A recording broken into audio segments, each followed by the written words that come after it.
Can you all hear me?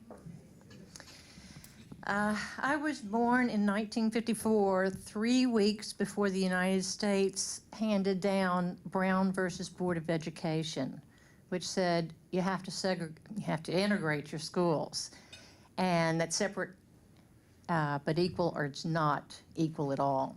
Of course, it took 15 years before Caddo Parish integrated its schools, but be that as it may, that's kind of an indication of what we've been against in this community. When I was growing up, the only African Americans I had contact with were those that worked at my house, primarily. And there were many because I came from a wealthy family. I would see driving around families, neighborhoods, black neighborhoods, and I never saw anything that was anything but absolute poverty. It was not until I was much older, actually when I moved back to Shreveport in the 1980s, that I realized that there was even a black middle class that I just never knew of. That's how segregated we were. When I was 13 years old, I went to see Guess Who's Coming to Dinner. For those of you who don't remember, it was Sidney Poitier, who was a wonderful black actor, and he is marrying a young white woman, and they are having a dinner, and all the parents are coming and meeting each other for the first time. And of course, the parents are concerned and very upset that this is going to be a mixed marriage.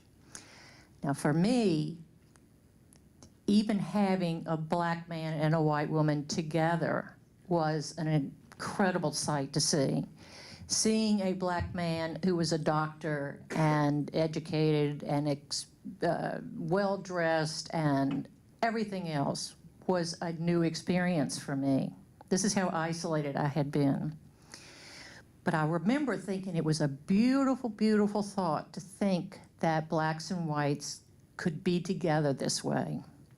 Now, that doesn't mean I had this total transformation. I became a true libertarian and no racist thoughts, because that's not true. When I was in high school, I had a job where I was working for a health club, and I had to go to to different stores, and we had to sign up people for a free membership. It was going to be a drawing.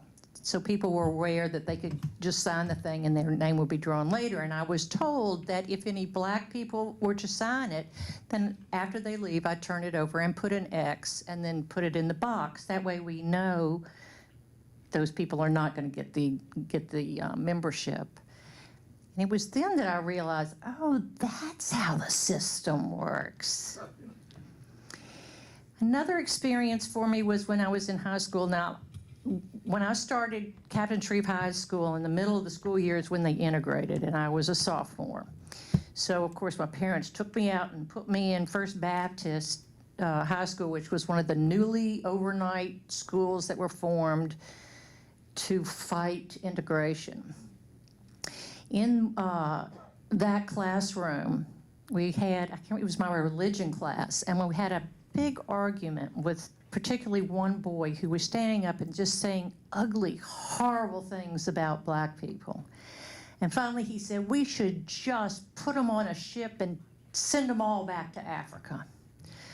Well, I felt myself getting so angry. I stood up and I just started yelling at the guy. And I'd have no idea what I said, but I know that I was yelling at this guy. It's interesting because that happened in about May, and after that summer, we were on a field trip, and I'll just call this guy Bob. We got stuck at the same lunch table together, just the two of us. And he said, Laurie, I owe you an apology. Those things I said about black people, that was wrong. I said it because my uncle has always said it. And I adore my uncle. But I found out this summer some things about my uncle, which makes me really think hard about the things he said and taught me. And so I just want to apologize for saying those things to you. And I think really what that taught me, and I definitely want to stress that my learning, my awareness is ongoing. I mean, I learn more every day about the history of the races and dynamics, so it's never-ending process. But it did show me that, first of all, where the hate comes from, and secondly, that I can say something. Now, I have been saying things through the years.